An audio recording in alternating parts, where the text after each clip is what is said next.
Hello there guys, welcome back to Younes Talks Football, welcome back to a brand new video. I hope all of you are doing well today. We've got multiple topics to get through today. We're diving right into the news and we're going to end it on a very good one because there is one name that I think a majority of the Chelsea fan base would be more than happy to see walk right into Chelsea Football Club in a position where we absolutely do need someone.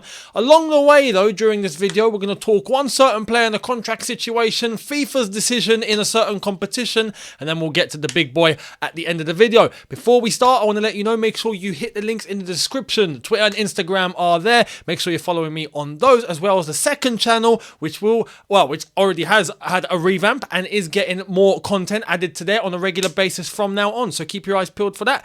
Let's get cracking. Mason Mount, right? Mason Mount. We've had articles, we've had all sorts dished out today, so I thought, let's give an opinion. Because this is what we do. Mason Mount and the whole contract situation. Matt Law has decided to come out with certain bits of information. Some have liked it, some have not.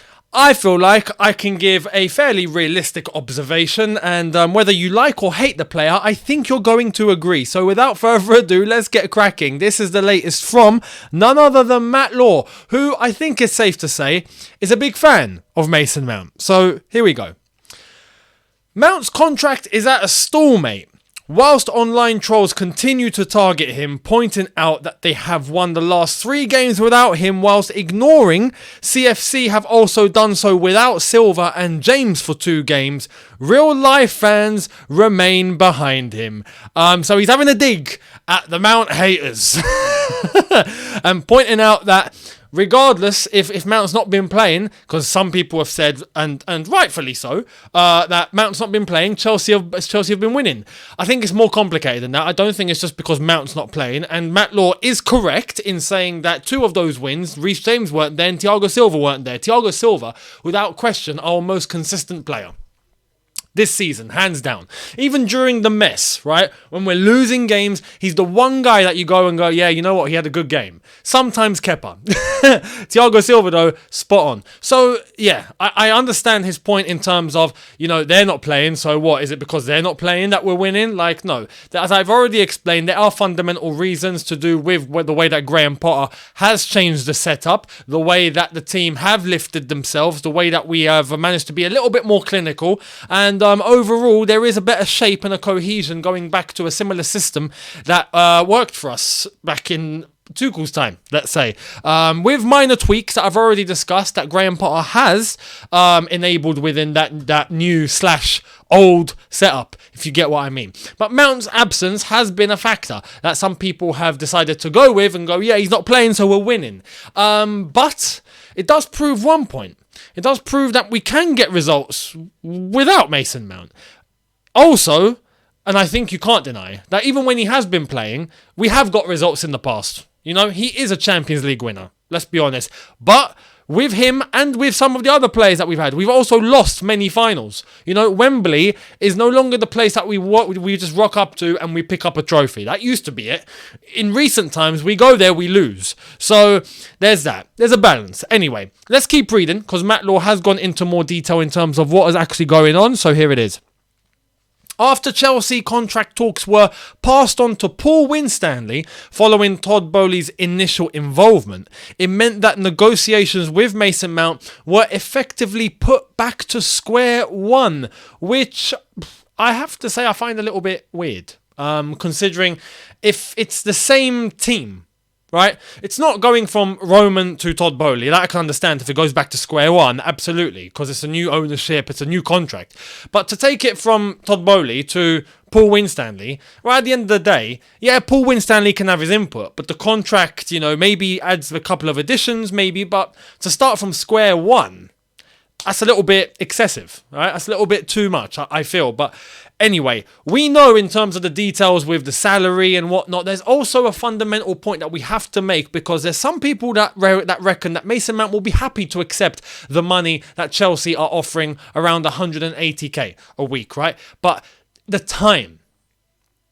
Some people have made the point that in terms of the length of contract, Mason Mount might not be happy with that, right? He might not want to amortize his contract. Right, you might not want to have a 7-year contract.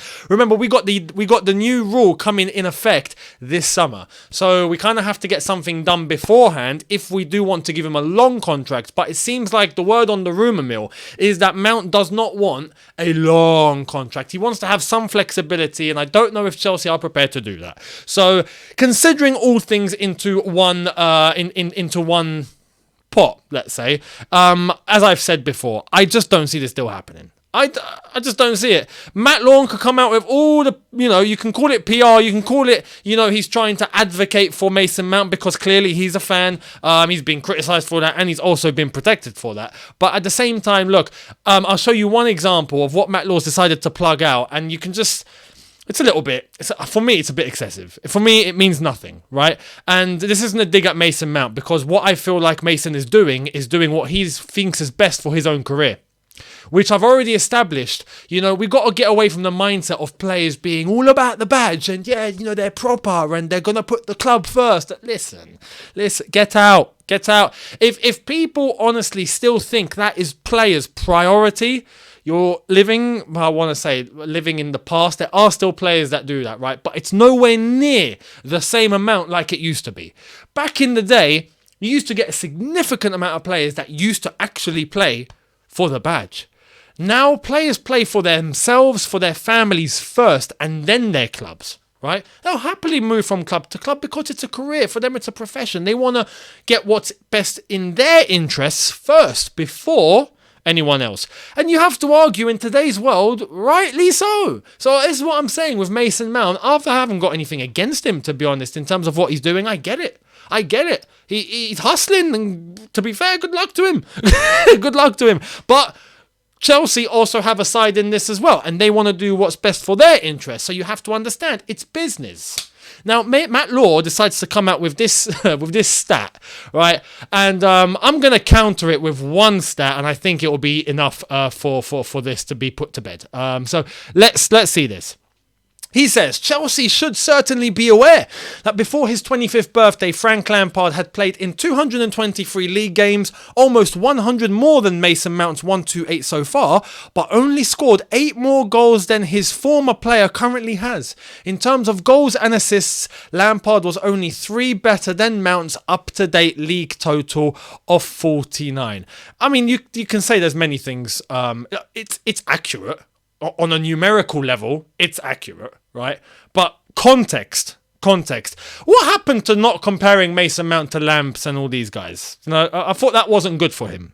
That's one, right? Oh, no, don't compare him to Lampard. He's his own man. And then we get this. No, that's not fair on him. I'm protecting Mason here. That's not fair on Mace. Because Lampard and Gerrard, right? Legends. They've done it. Right? You're using Lampard and Gerrard because of what they've managed to accomplish up until the end of their careers. We're not talking about anyone else here. We're talking about Lampard and Gerrard.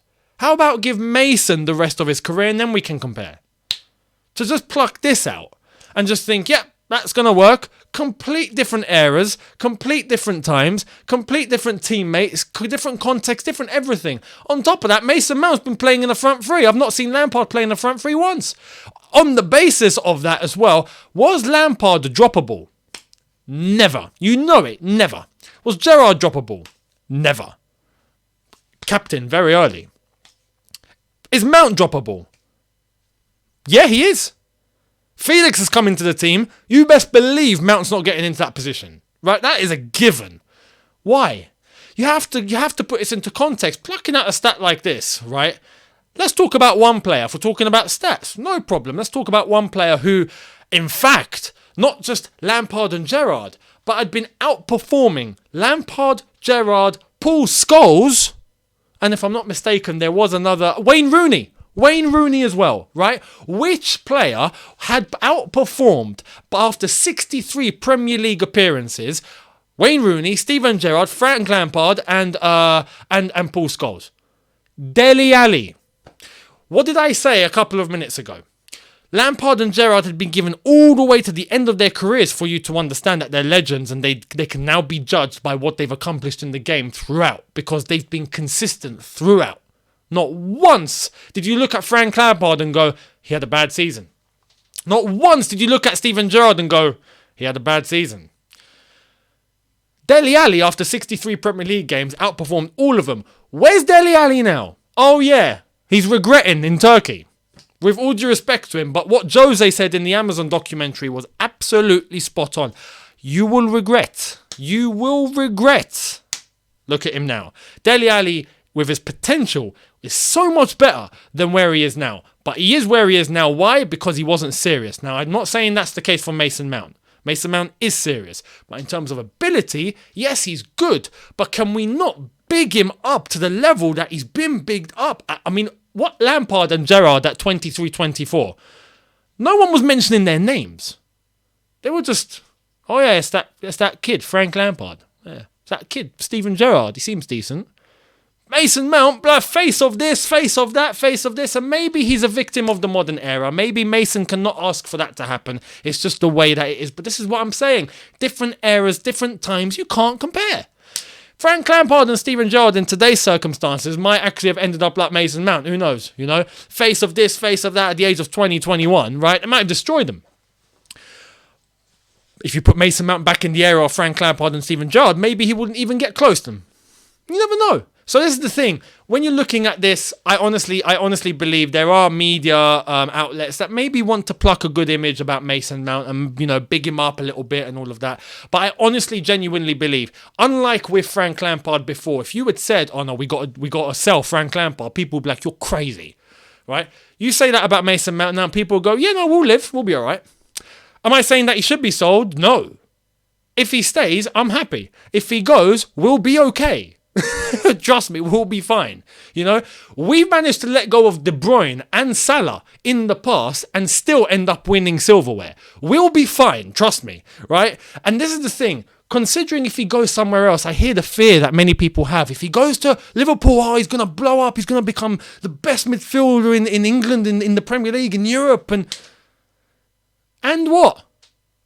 And what? It means that it's going to happen here? If that was the case, De Bruyne would have shown here. Salah would have shown here. This is the thing. Sometimes environment, sometimes who you're being managed by, your teammates, the city you live in, your new friends, your new circles, your way to training, the ground, like the stadium, all of that plays a part. It's a different life, right? Some adapt to it better, some don't. Some outperform their expectations, some don't.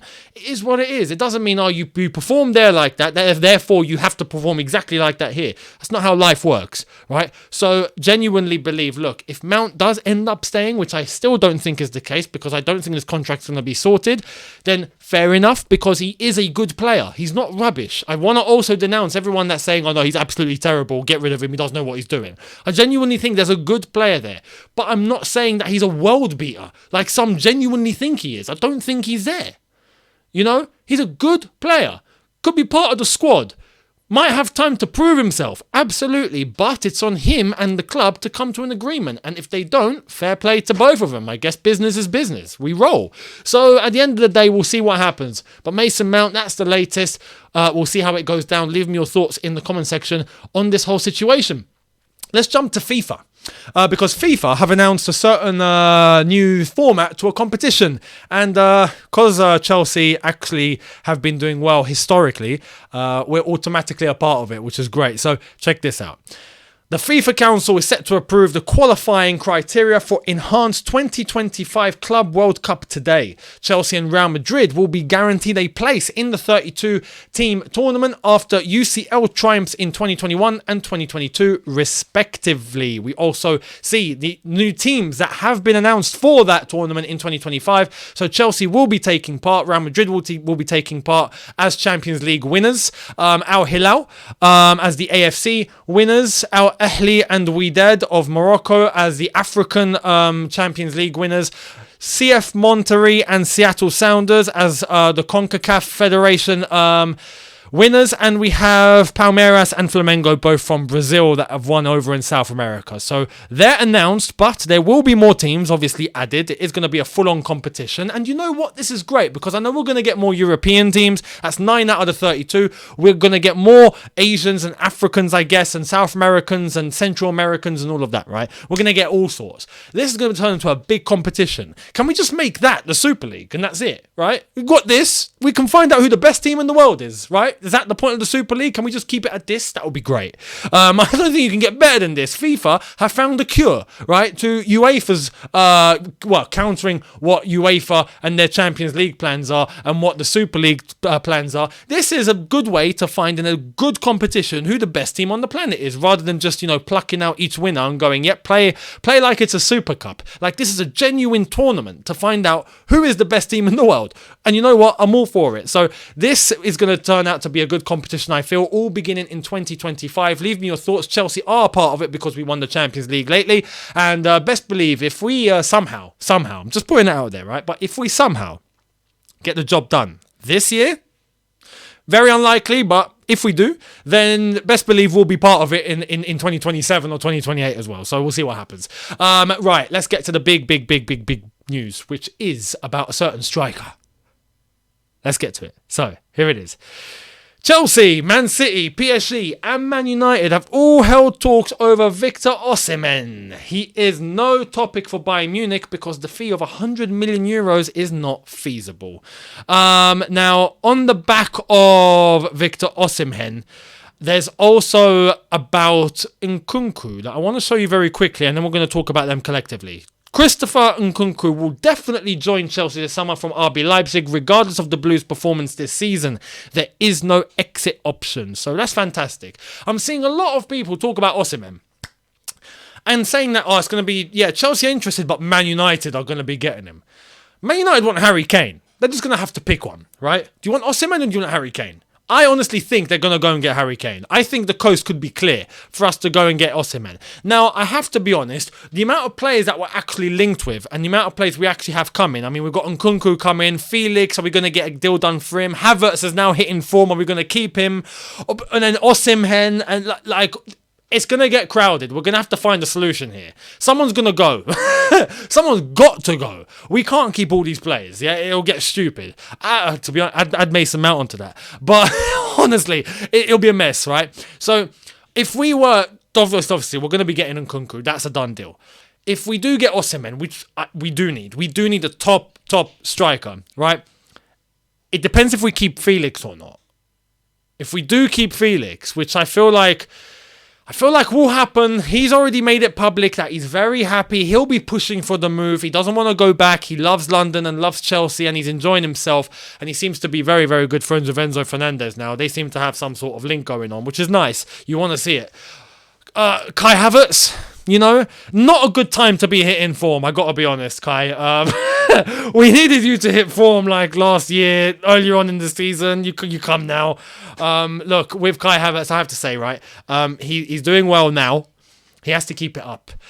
If he does keep it up until the end of the season, he's going to give us a headache. In a good way, but at that point, what do you do? Now for me, I think that we've already proven to ourselves that we do need a striker. And when you're talking about Osimhen, you can't not take Osimhen. You just can't. You have to, if the chance is there, you have to take him. Now, some people are going to say, no, go and get Ivan Toney, right? Now, Ivan Toney's already got a scandal with him because of his betting stuff, which I don't want to get into, but there's that, right? And in terms of his actual form at Brentford, yes, Premier League proven, does play well, but Victor Osimhen is killing it on another level. You can't not. And when you're hearing about not just the way that he's playing at Napoli and the way that he's doing it in Serie A and the Champions League and all of that, but when you hear other managers and other players and all of that just big Osimhen up and really just talk absolute praise about him, it does make you just think, yeah, you know what? He's a killer striker. We got to take him. Ivan Toney, is he a killer striker? He's a good striker. But I don't know. My gut tells me no. It just tells me no. Although I could be wrong. But Osimhen would be an absolute brilliant acquirement. Absolute fantastic. So I hope we get this done. As I've said, Man United do want him as well, but Man United also want Harry Kane, and Chelsea cannot get Harry Kane for obvious reasons. So you know what, United, go and get Harry, yeah? And we'll go and get Victor. Can we call it a deal? Yeah? Happy days. Okay, deal. They've agreed. But yeah, that's the latest. Let me know down in the comments. Victor Osimhen. It seems like a possible thing in the summer. Even in terms of Napoli, apparently there's no contract talks up until the end of the season, and then the end of the season this summer, everything will be discussed. So they're obviously, keeping their cards close to their chest, but they are open to hearing various offers and propositions for Victor Osimhen to see what might come their way. It'll be a lot of money, but, we're all right with money, and we seem to be navigating ourselves through FFP quite well, so I think we'll be able to afford it. Let me know down below if you think we should or if you think we shouldn't. Much appreciated. I'd love to hear your thoughts. Let's get right into it down in the comment section. So thank you very much, and that's it for today. I will see all of you tomorrow for a brand new one. As I've said, let me know in the comments all of your thoughts on Mason Mount, the Club World Cup, etc. and Victor Osimhen. Much appreciated, and I'll see you tomorrow. Have a good one, people. Hit the subscribe button if you are new. Hit the notification button to be notified once I've uploaded. Smash the like button if you've enjoyed this, and I will see all of you tomorrow. Have a good one, people. See you then. Take care, and peace.